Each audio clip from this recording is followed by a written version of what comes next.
This is Sarah Stewart Holland. And this is Beth Silvers. Thank you for joining us for Pantsuit Politics.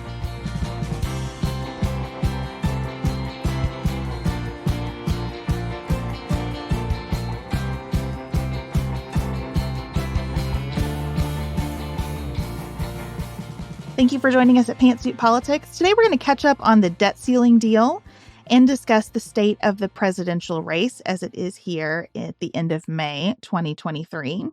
Then we'll share a conversation with Elizabeth Hodges about genealogy and how it connects to our understanding of the world. This is the last regular show before we begin our summer season. So outside of politics, we're going to tell you what you can expect here for the months of June and July.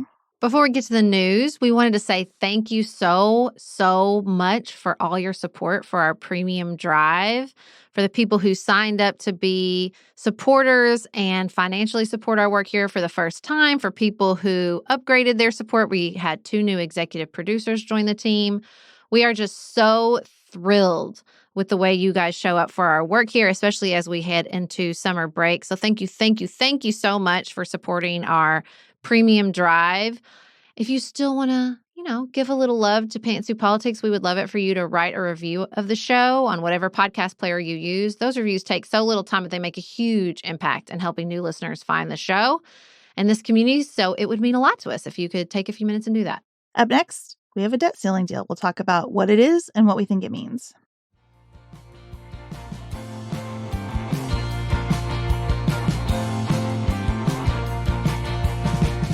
Last week, we talked about the brinkmanship around the debt ceiling. Over the weekend, President Biden and Speaker McCarthy announced that they had reached a deal encompassed in the 99-page Fiscal Responsibility Act. And I'm happy. I'm happy that we have a deal. It feels good to have a deal. Yes, this deal is not done. It still has several steps along the way. That's what I'm a little worried. I'm a little worried about the Freedom Rules Caucus Committee getting on board.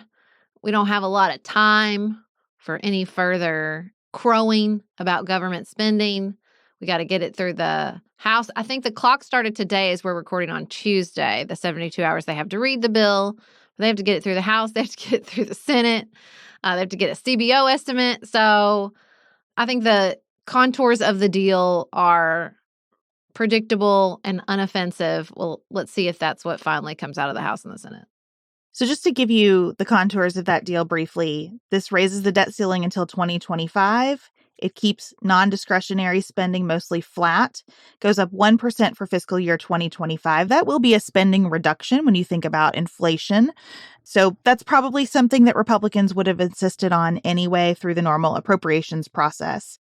A couple of things in here unrelated, seemingly, to the budget and the debt ceiling. We get what Joe Manchin has been asking for 2 years now. We're speeding up the Mountain Valley natural gas pipeline approval process. That pipeline will run from West Virginia to Virginia. Interesting here that senators from those states are on different sides of this issue. Manchin wants this bad. Senator Tim Kaine of Virginia plans to file an amendment to take it out of the final deal, so we'll see where that ends up. We also have a little bit of that increased IRS funding. It would remove $21.4 billion of the $80 billion that the IRS had received in enforcement funding in the Inflation Reduction Act. I'm not thrilled about this. I understand we had to come to some sort of compromise because this was such a big request from the Republican majority. I can't decide if, it's like $10 billion. I think it's $10 billion a year for 2 years is a lot. I mean, I know $10 billion is a lot. It's not a lot as a percentage of the funding. So I can't decide how I feel about this. I'd prefer it not to be touched at all, but I understand that this is a huge issue. It's just frustrating to me because as we talked about in our previous conversation, this is going to cost money the way they're doing this. And so that part's super frustrating to me when the overall talking point is spending. I think that this is very reflective of the overall deal. It's like Biden gets most of what he wants and has to trim back a little bit so that Republicans have something to talk about too. Mm-hmm. And at the end of the day, I don't think anyone is hurt much by this. It just feels like a status quo preservation measure to me. That's the same thing with these work requirements. They're not great. Increased work requirements for food stamps and TANF programs on a limited segment of the population receiving those benefits. I don't think that these will do any good as it relates to the overall budget. I don't think there's anything fiscally responsible about this. It is a culture war win for Republicans. But the bigger thing is that they did not get work requirements imposed for Medicaid, which probably would have had a much larger fiscal impact. Yeah, basically they just increased the age requirement. Right now, there are no work requirements if you're over 49, and they're going to up that to 54. Yeah, I mean, I guess the overall takeaway when you look at several of these specifics within the deal, they're going to start collecting student loan payments again at the end of August, which Republicans have been talking about. So I guess the too long did not read is like, there's stuff to be frustrated with, but nothing to be mad about, no matter which side you're on. You know, like people will find things to say, this is terrible, whether it's the Freedom Caucus or the Progressive Caucus, but it's a pretty middle of the road compromise. I don't love it. I don't hate it. There are also a lot of off-ramps in it. It applies the PAYGO rule to executive actions. PAYGO has been in the congressional rules for a long time. We talked about it when Kevin McCarthy's speakership battle was going on. The basic idea is that if the executive branch does something new that costs money, they have to cut that amount of money somewhere else. But the OMB can waive that requirement. And there are lots of places like that in this deal for finagling. We'll have to see what the overall appropriations deal looks like at the end. I think the smartest take that I've read on this, which is everywhere, is like, this is a fine deal. The country can absolutely handle this. This probably will help limit some of the interest rate increases from the Fed because it does pull back enough that maybe it helps absorb some of the inflation that we've been trying to deal with. And also, this was a really silly way to get to this kind of measure. As we move into the next part of our conversation, we're going to talk about the presidential race, which right now is basically the Republican primary. I just think that this, separate from the contours of the deal, which I think, again, it's a fine. I don't love it. I don't hate it, whatever. To me, it just lowers the stakes. It just makes every debt ceiling fight moving forward just another congressional process that Americans are going to tune out. You know what I mean? Like, if the fevered pitch of the predictions around this stays so high and then it continues to just fizzle out at the end, people are going to start tuning it out.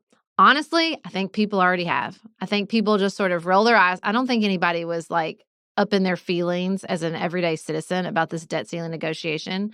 It looked and felt and ended just like a regular old congressional executive branch negotiation.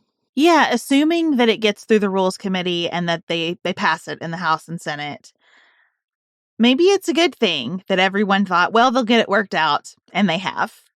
I worry a little bit about what that looks like to the rest of the world, but maybe the rest of the world starts to tune it out eventually, too. Oh, those Americans, they always get it down to the wire, but then they figure it out. I mean, markets have seemed pretty stable about this. It hasn't been good. We had that, as we talked about last week, a little bit of anxiety and talk about perhaps downgrading our credit in the world, but I'm glad they figured it out. And maybe that's the best we can hope for. I was also glad to see that Speaker McCarthy talked about how professional and productive the president was in these negotiations. I mean, I was thinking this morning, like, big picture, what do I care about in these dynamics?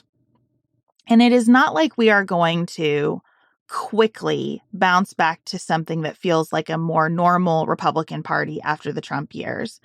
But a lot of this does feel like a pretty normal Republican Party. And I think I can't believe I'm saying this, but I think the way that Speaker McCarthy has talked about the deal since it's been done has felt pretty normal. And there's something good in that. I don't know if that is good for them or bad for them politically. I don't even know how I feel about it, right? And I worry if I'm seeing this and thinking, does this fuel their fire? Does there damp down their fire? Then they're definitely asking those questions. Not just Speaker McCarthy, but Chip Roy and Marjorie Taylor Greene and Donald Trump and all these people running for the Republican nomination.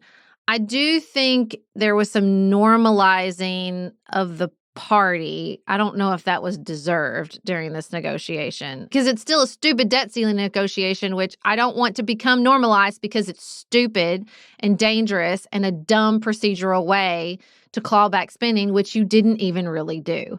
So I don't know. I struggle with this. It's like, I still believe the Republican Party is broken, but I also know that, for a certain segment of the U.S. population. They're never going to leave that party. They're never going to look and say, wow, these guys don't have any interest in responsibly running the government. I'm going to leave.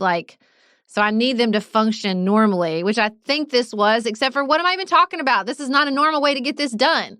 So it's just this really weird paradox where it's like a normal debt ceiling negotiation. What are we even talking about? So it's like it's like a Stockholm syndrome or something. We've just adjusted to this ridiculous procedural posture.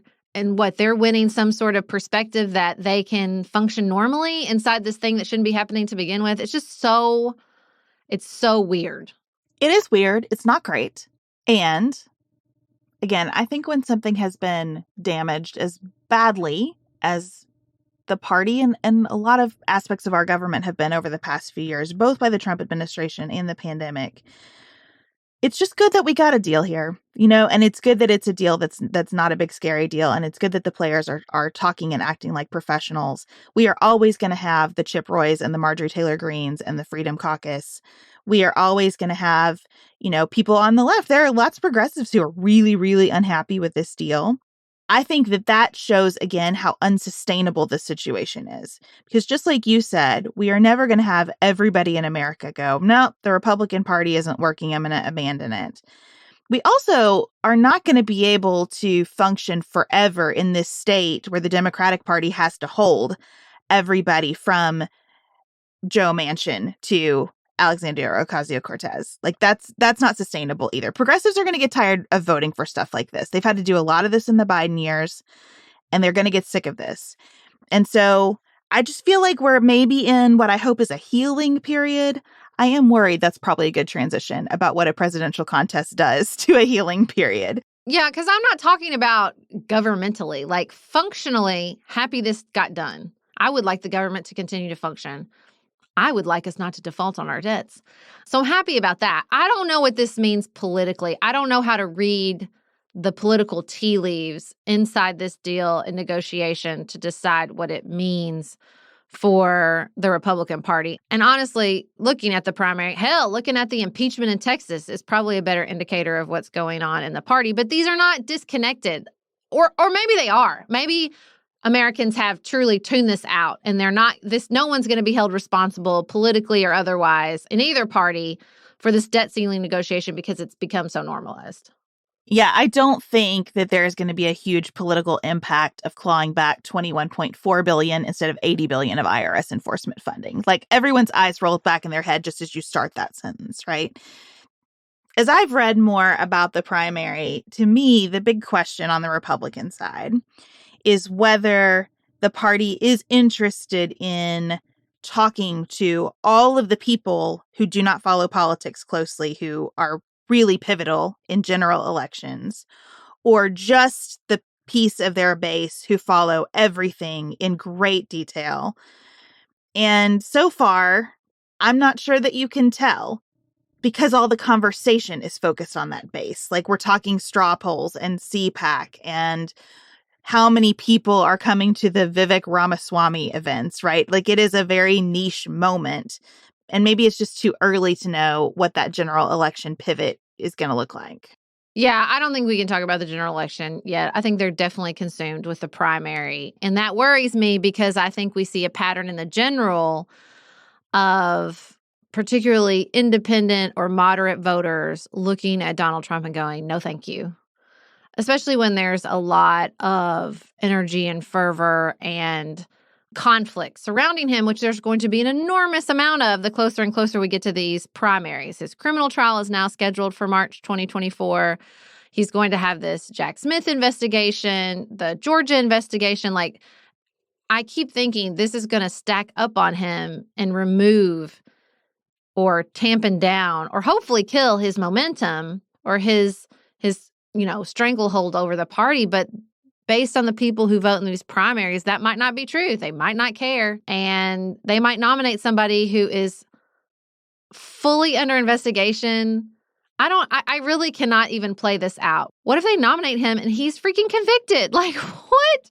Because I think that's what they're going to do. They're going to play to the base. That's who votes in the primary. And that base is completely and totally detached from what can win a general. They have shown that over and over again, not just in the presidential, but in the midterms. You know, you and I watched this, Lord, like Retake America video. It was linked through a David French thing, and he was talking about the future of the party and what it means in the primary. And he was saying, well, all these Retake America conventions are like selling out. Well, first of all, half of the dates were in Tulsa. Tulsa, are you okay? Just like blink twice. Seriously, why is all of this taking place in Tulsa? Why are there so many of these in Tulsa? It's so weird. And then I started to watch a preview just to get an idea of what it was.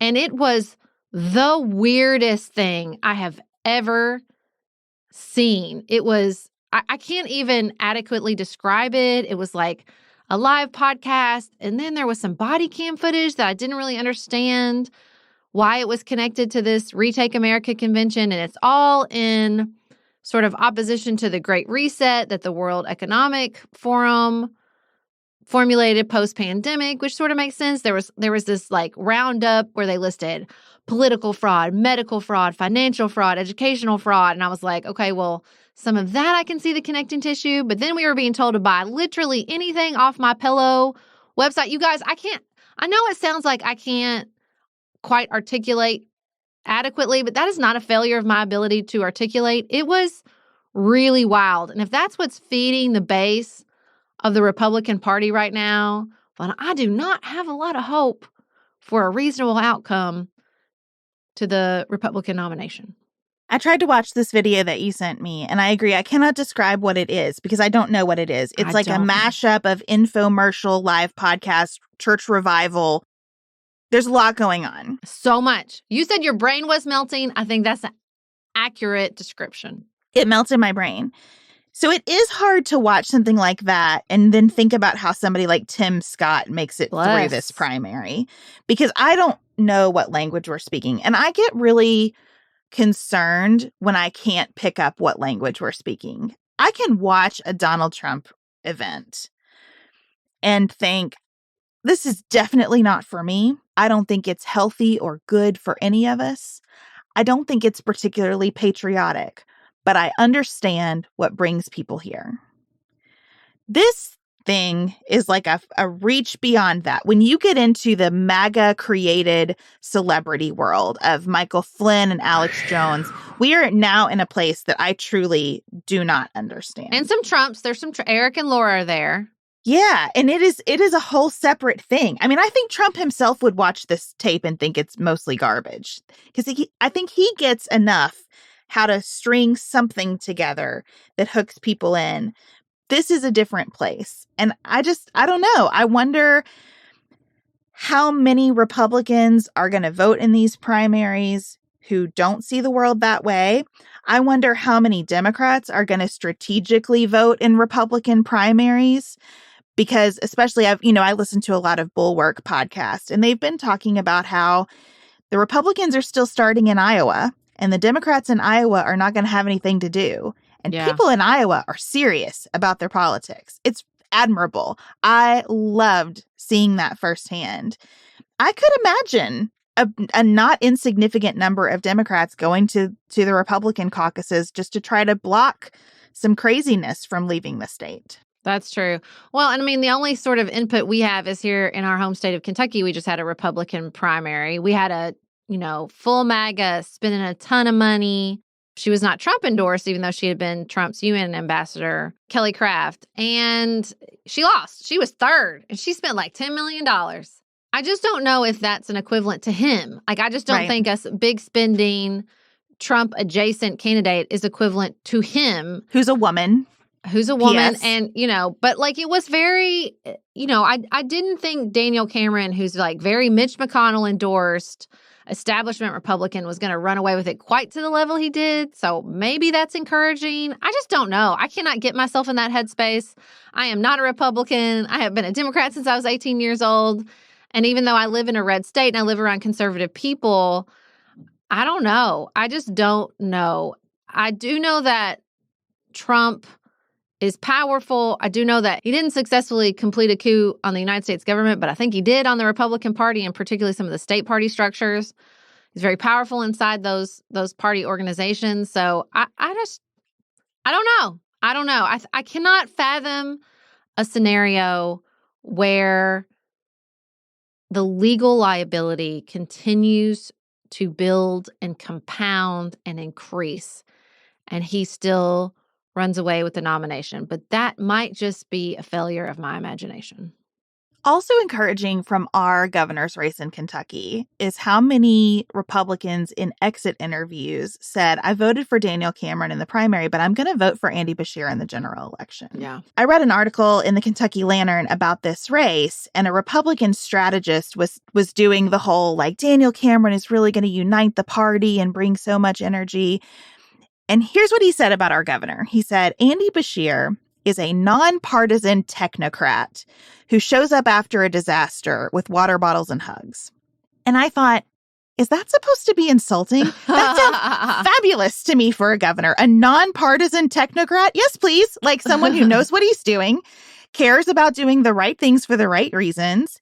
And I think water bottles and disaster and hugs after a disaster is exactly what people want. So many people in Kentucky have actually met Andy Beshear. Yeah. Because he does show up with his body when things are bad to try to help and comfort and lead. So if that is the mood of a significant number of Republicans in Kentucky, that gives me a lot of hope for how people are feeling. But I don't think Kentucky is always a good indicator. I mean, when you talk about like Tulsa, when we visit other states, I do remember that Kentucky, as red as we are on all the electoral college maps, it feels a lot more purple here than I think it feels in many spaces. Well, and I think it's also because of our off-year electoral calendar. Yeah. It's just that we vote more often, and it's just a different vibe. It's not that I don't think, if Donald Trump is on the ballot, he won't win the Republican primary in Kentucky. Right. He probably Agreed. would. I think that's right. I just think there's still way too many outstanding factors, particularly when it comes to his legal liability. I have to believe.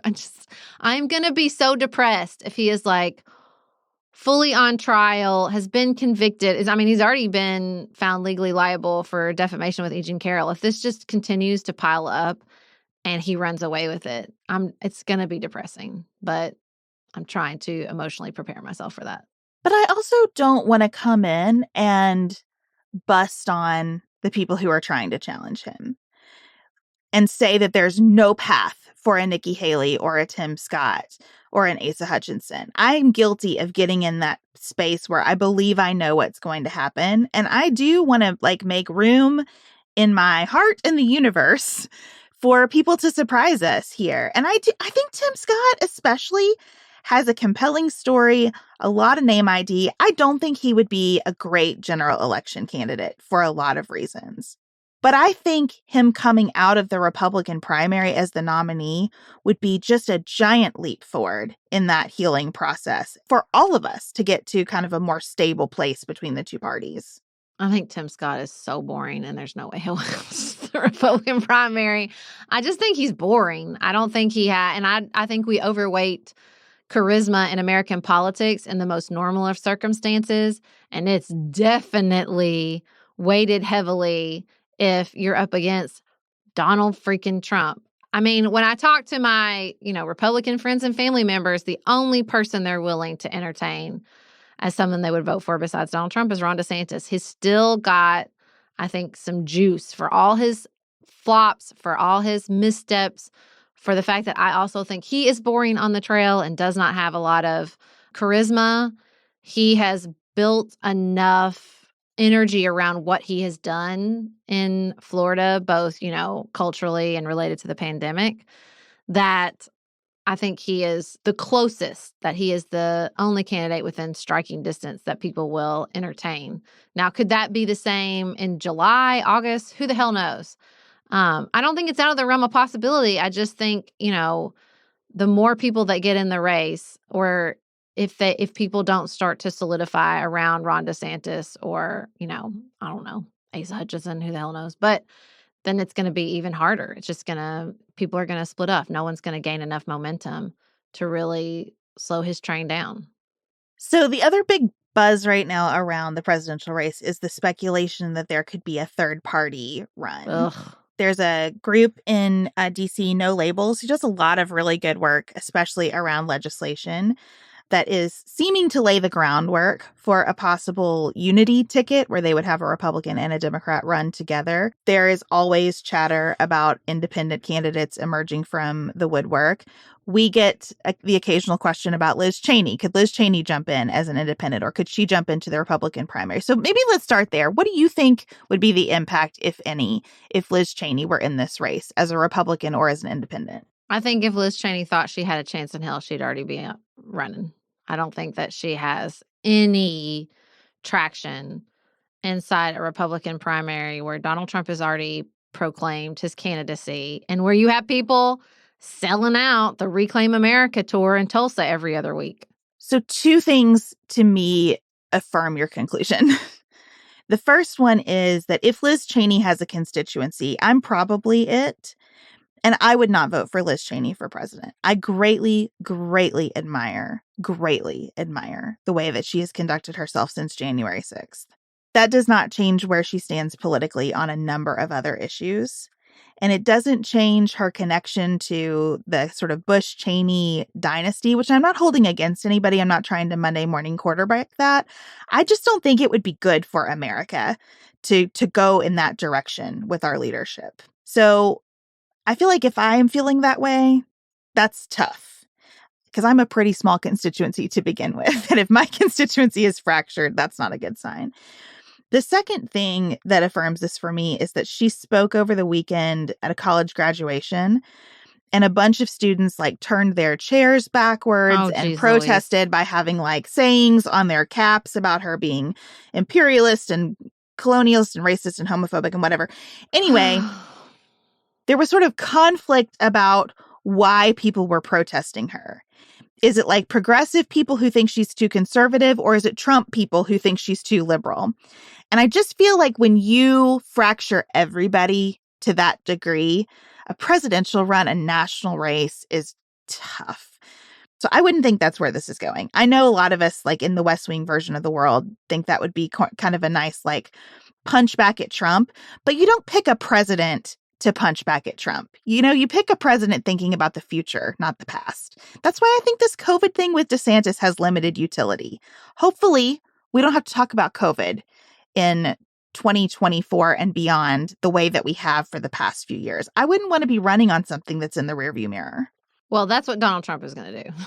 He's definitely going to run on 2020. He just can't help himself, which I think is a losing strategy. I'm not worried about him winning the general. I'm just not. But I do think it would be damaging and stressful and anxiety producing. I'm just not interested in a presidential race between Donald Trump and Joe Biden in 2024.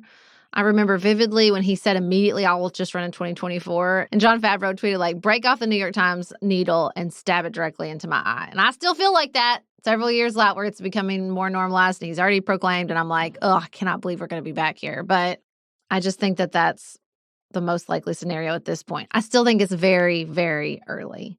And lots of things could change. But that's where we're at right now. And you groaned about the unity candidate idea as well. Yeah, no, I do not want to see a third party candidate because the margins were so close in 2020. I'm not here to upset the apple cart and create a lane where Donald Trump actually could win the general election. I think that's right. I would love to see us have more than 2 candidates for president, more than 2 healthy parties. I would like to start with 2 healthy parties, though, and I don't think that we are there. And I think when we don't have 2 healthy parties, we're definitely not in a place where putting a third variable into the mix would be helpful. I'm bummed that we have likely Biden just cruising to the nomination again. I think he's been a good president, but I wish he weren't running again. And I am very bummed at the prospect of Trump being the Republican nominee. But it is early, so we'll follow up on this as the race continues to evolve. I think we could see quite a few more Republicans jump in over the next couple of months, and we'll keep talking about it.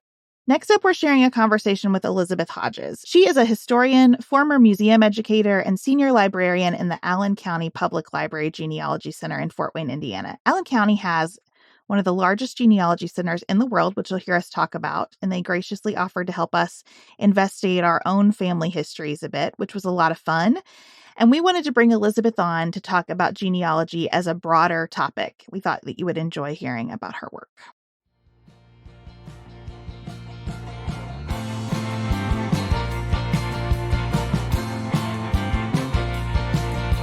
Elizabeth, welcome to Pantsuit Politics. Thank you for having me. We're so thrilled you're here. Listen, I love ancestry work. I a little bit wish I had your job. That's the truth. And so when we got an invitation to Allen County Public Library, and then Susan Bayer reached out and said, would you like them to do some ancestry research? We have the biggest ancestry center in the country, or like outside of Utah, right? First tell us how big the center actually is. Okay, so we're the largest public collection of genealogy records in the country, possibly the world. I'm not sure of any. I'm willing to give you that. I'm not an accreditor, but I'm just willing to say you are. Yeah, I could give you numbers. So our physical collection is 1.34 million items. So that's a little more than 500,000 books, a little more than around 800,000 microfilm and microfiche items. And then our digital stuff, so things that we digitize, that's just shy of like 6 million. Dang. So it's a lot of stuff. It is like rows and rows of yearbooks. Actually, it was really funny. My oldest son, the first page of his middle school yearbook had all these typos, and he's like, why does it matter? And I'm like, let me tell you why.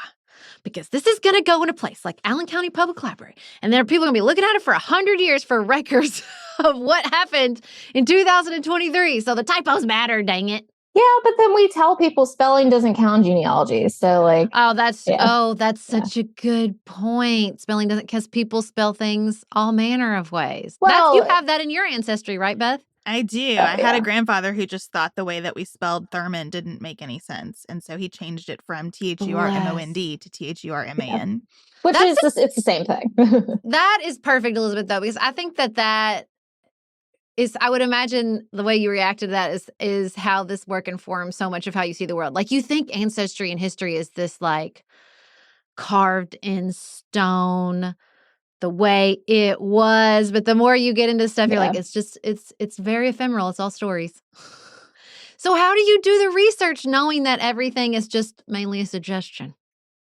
Well, if it makes sense. So this is where like you have to use like context clues when researching. So, okay, this person married to this person, they have X number of kids. This is around the time that they're going to be born. Age is also squishy because, here's the thing. If you're looking at the census, depending on who is talking to the census enumerator, that person might not know how old those kids are. Some of these men don't really know. Nobody was counting the months back in the early 1900s. So it basically, if it's like, okay, if these things kind of make sense together, they're with the same people, they're with within the same like age range, right place, right occupation, then yeah, it's probably the right people.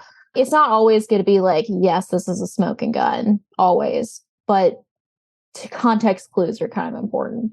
So y'all generously agreed to do some of this genealogy research for us, and we gave you very different prompts. So I have actually done an enormous amount of genealogy research. I got into this in my 20s, and it was such an interesting experience because I thought, I'm going to dig into this research, and I'm just going to get in touch with my like European ancestry. I'm going to find my people. I'm just going to feel really connected to that. And I just kept going further and further back. And by the end, I was like, you know what? It just makes me feel more American because my family has been here really since before the Revolution. I have several Revolutionary War ancestors, but there was one person, my maternal grandfather's mother died when he was very young, and I have a lot of information about his father, but not this mother. And so I said, okay, Elizabeth, this is where there's a big hole in my family tree. Can you go find me some information about Leslie Dooley? And you found so much fascinating stuff about her family, including another Revolutionary War hero. Oh, yeah. Yeah. No, Leslie Lou, she had a really short, kind of sad life, like she did. Many women. But Leslie, I mean, like, she had a grandfather that was a policeman who was murdered. Her father was a policeman who was murdered, but he might have instigated that. Yes. That altercation. You dug up some good gossip on that. I was very excited to hear about all that. He had this rivalry with another local sheriff, and the guy's sons were walking out of a vaudeville show. He sees them, starts shooting at them. Seems ill-advised. seems like a bad life choice. They get into a fight. He gets stabbed. One of the sons who stabbed him did go on trial for this, and they found him not guilty. Considering the time period, Wild. killing like the town marshal. Yeah. Kind of wild. So it must have been like overwhelming. Like, yeah, he started this fight. I'm so excited. Totally different situation, Beth. You just gave her a list of names. I did, because beyond my great-grandparents, I really know very little about my family, which you make me feel weird about all the time, Sarah. But I felt very validated when we were reading Colin Woodard's book about American nations and how a trait of Appalachia is a lot of people are just like, I don't know, we're from here. Like that ancestry is not a big interest in these families, and it never has been in mine. I've always kind of gotten this like vague, maybe we're German kind of sensibility, but no connection to a culture really outside of Kentucky. My husband and I did 23andMe in its very early days, and his came back a big red dot right on top of Scotland. It is like so clear that that is who my husband is. Mine came back and it looked like someone had thrown paint against a sheet of paper on the wall. There were dots all over Europe, all over Western Asia. Like, I remember when we saw like a cluster around Saudi Arabia, my husband was like, "What is this?" And I said, "I have no idea." So I just ask you, like, where are my people from? I'm really excited to come up with some information about that. Your family, Beth, as far as I could tell, they've been in Kentucky forever. I had a hunch. Because it goes back so far. I mean, it took me going back for just one line in your family, Beth, all the way to someone who was born in like 1718 to get out of North America. Yep. I bet you're like me. I bet you're probably like an 8th or 9th generation Kentuckian. Yeah, I'm excited to learn more about that. And you said that person who was born in the 1700s was Swiss. Yes. Swiss. That's fun. I know. Yeah. I love that. You love Switzerland. I love Switzerland. Yeah, he would have been born just outside of Zurich. He was like a German person living in Switzerland, so Swiss German. I think that's really interesting, and I appreciate you working to figure this out for me, because I would love to just be able to say, like, well, let's go visit here because I have some people from here. We will take the kids to Scotland because Chad connects so strongly with that ancestry, and I would just like to add something to our mix here. Well, and I also just think it's so interesting to look. I really am drawn in particular to the stories of my like great and great great grandparents. That sort of in that really transformative period of American history from like the mid 1800s to the mid 1900s. I'm so fascinated by their lives because I think you can see how that stuff bubbles up in your family, like how that sort of trickles down, even in attitudes about money or attitudes about parenting. And I think you just, not to mention like understanding that all my great grandfather and all his siblings but one had type 1 diabetes, you know, like that's helpful to know, you know, like that, just stuff like that. Here's a little bit of a tidbit about my family. So my great grandfather was Creole. So I'm originally from the New Orleans area. Ooh, fun. Yeah. I'm jealous. Yeah. He was Creole passing as white. So my great grandfather and his siblings and his mother and the rest of the family, they were from just outside the city. And my great grandfather's siblings and his mother, they all moved to New Orleans in the 1930s, changed their names, started claiming they're white. It's a whole thing. Wow. Now, my mother's DNA, when she first did an ancestry DNA test, didn't come back with any African percentages, but then it updated. So the more people test, do it, the more the ethnicity estimates change. And now it's like 7% African, various places in Africa.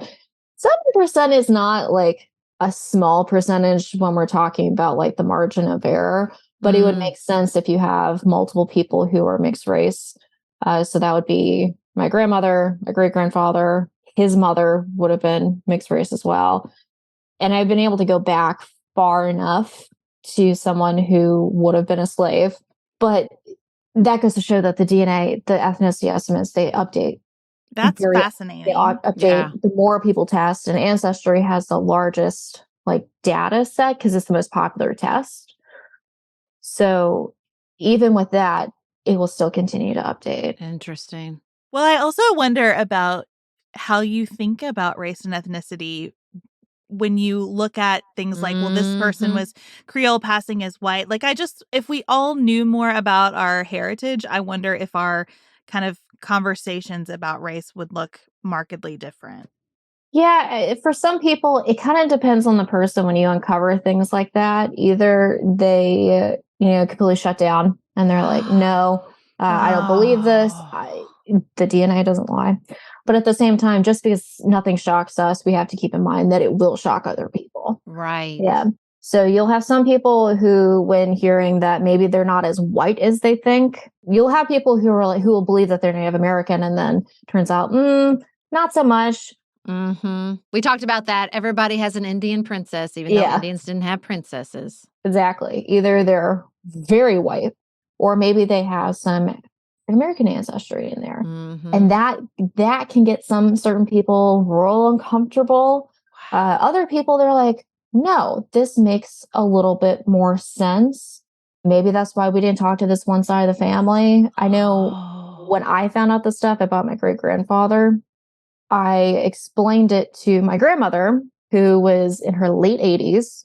And this is a woman who, she's elderly and she grew up in the South. I'm like, she could take this really badly. This could go really badly. The opposite happened. She was like, this helps me understand why my father was the way he was. He was an incredibly secretive man. So he had this woman who he was having a relationship with, who was one of his tenants, which was like, real cringy. And she was married, had children, with her husband. There were these kids that he may or may not have fathered, one of which we know for a fact he fathered since because of DNA. Well, at the time when my great-grandmother died, the story was that she fell out of a moving car in the driveway. It had something to do with going to mass, like going to church, and fried chicken. The story is really convoluted. When the details are gray, you're always like, okay, well, that's a red flag. It was really specific. So she was leaning on the car door. This was in the 50s. And she fell out of the car, hit her head, and said, oh, you go on. I'll go inside and just rest, fell asleep and died. Well, I never really questioned the story because it was just so specific and just so out there. I'm like, yeah, it probably was real. No one ever questioned it. I got the death certificate. That's not how she died.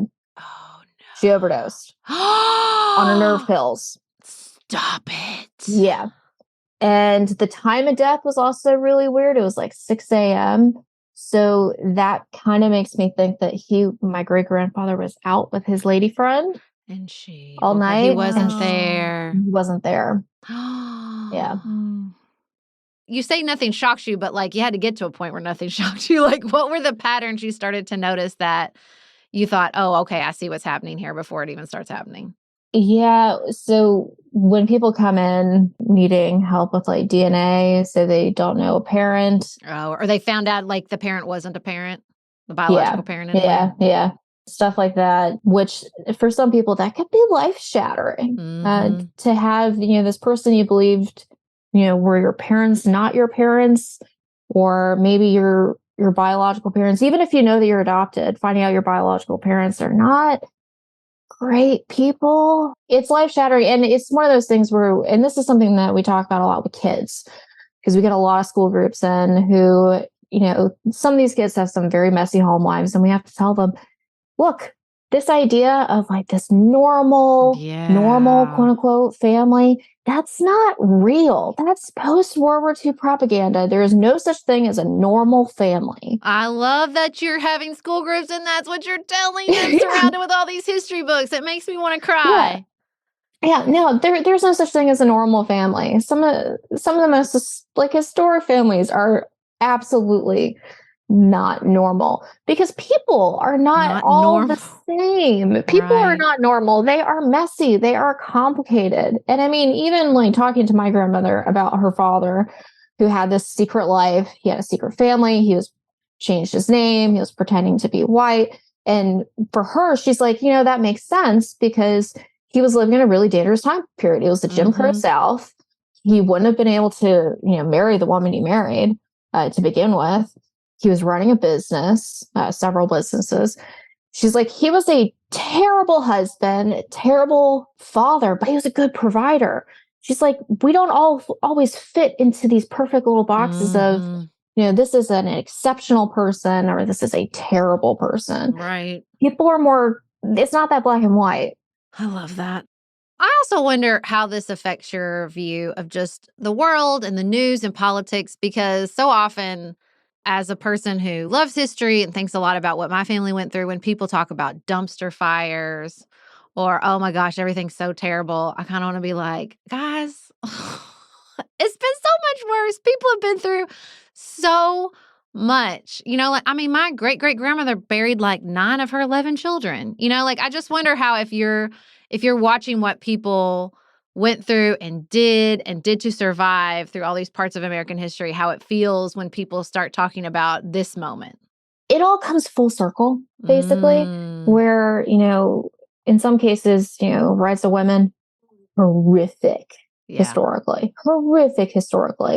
But then for every gain that we get, we take a couple steps back, but then within another generation. So it's kind of painful to watch in that respect. But also, like when we're talking about, immigrant groups and how they're treated, every new generation, there's a new group of people being told you're not wanted. Right. So, at one point it's going to be the Irish. And then, within a generation, those Irish people, they are telling the Italians to get out of their church, right? It's just kind of a vicious cycle that will continue on.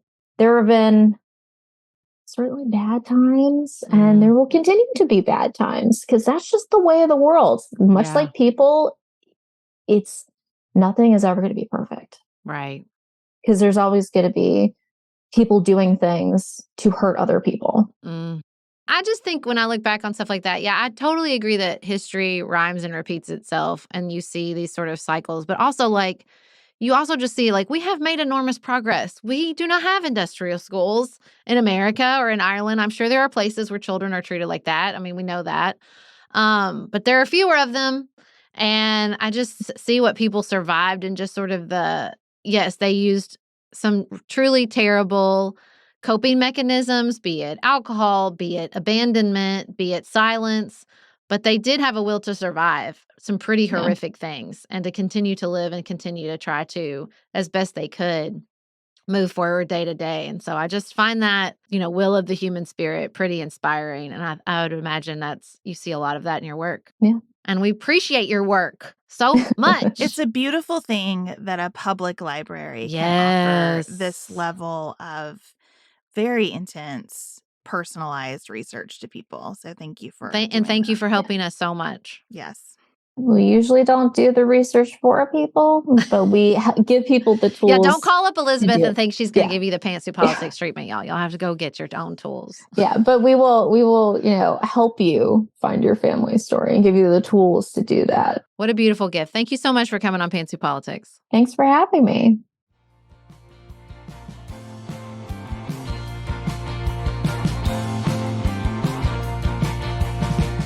Thanks so much to Elizabeth for this conversation and for all the work that she has done for the two of us, helping us understand our own families better. Sarah, outside of politics, we're going to do a little housekeeping, a little discussion about June and July. I'm excited for our plans this summer. Yes, usually we both take off the month of July for summer break and host a special summer series that we have pre-recorded. But this year we're doing things differently. I'm going to work through June and you're going to take June off, and then you're going to work through July and I'm going to take July off. And we're not going to do a summer series. We have pre-recorded several interviews and episodes to share, but we're also going to be co-hosting with people and staying in your feed through most of summer. We're going to try out a different approach to our summer break this year. I think this will give us a lot of flexibility to keep pace with what's going on, especially as we see more people jumping into the presidential primaries, but also some rest. And we've tried to think hard in what we've planned for you about where you're going to be this summer. We're going to have some episodes about travel, some episodes about parenting, some episodes about bigger picture topics that sometimes we don't get to in the regular year. But with that ability to come in and talk about current news. And we've tried to make sure that even when one of us is off, you'll still hear that person's voice in conversation quite a bit while they're gone. And we'll overlap during the last week of June and record a few episodes together as we mark the anniversary of the overturning of Roe v. Wade. So we'll be there for that. Just a little coming together before I go on break in July. And so I think it's going to be really fun. I'm really excited to share a couple of the interviews, particularly Richard Reeves, which is his book of Boys and Men. Y'all have heard me talk about for months, and I'm going to share my interview with him in June.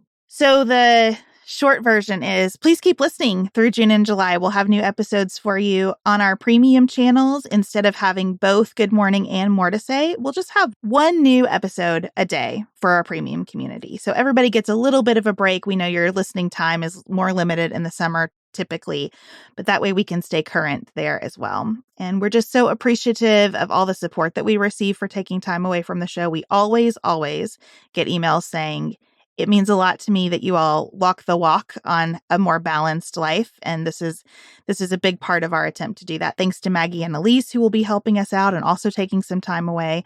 We hope that all of you similarly find some balance in your summers. We're so glad that you joined us today. Friday, we'll have a new conversation with Rick Steves about responsible travel, which is great timing as we head into the summer months.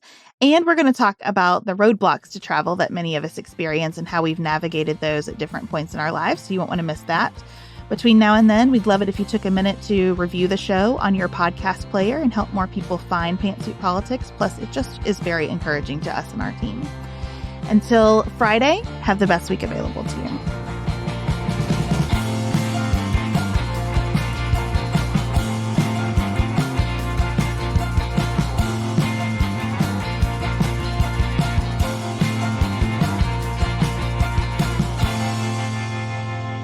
Pantsuit Politics is produced by Studio D Podcast Production. Elise Knapp is our managing director. Maggie Penton is our community engagement manager. Dante Lima is the composer and performer of our theme music. Our show is listener supported. Special thanks to our executive producers: Martha Brunitsky, Allie Edwards, Janice Elliott, Sarah Greenup, Julie Haller, Helen Handley, Tiffany Hassler, Emily Holiday, Katie Johnson, Katina Zuganellis-Kasling, Barry Kaufman, Molly Kors, Catherine Vollmer, Lori Ladow, Lily McClure, Linda Daniel, Emily Neasley, The Hutchins, Tawny Peterson, Tracy Putoff, Sarah Ralph, Jeremy Sequoia, Katie Steigers, Karen True, Annika Uvaline, Nick and Elisa Vallely, Amy Whited, Emily Helen Olson, Lee Shea McDonough, Morgan McHugh, Danny Osmond, Jen Ross, Sabrina Drago, Jeff Davis, Melinda Johnston, Michelle Wood,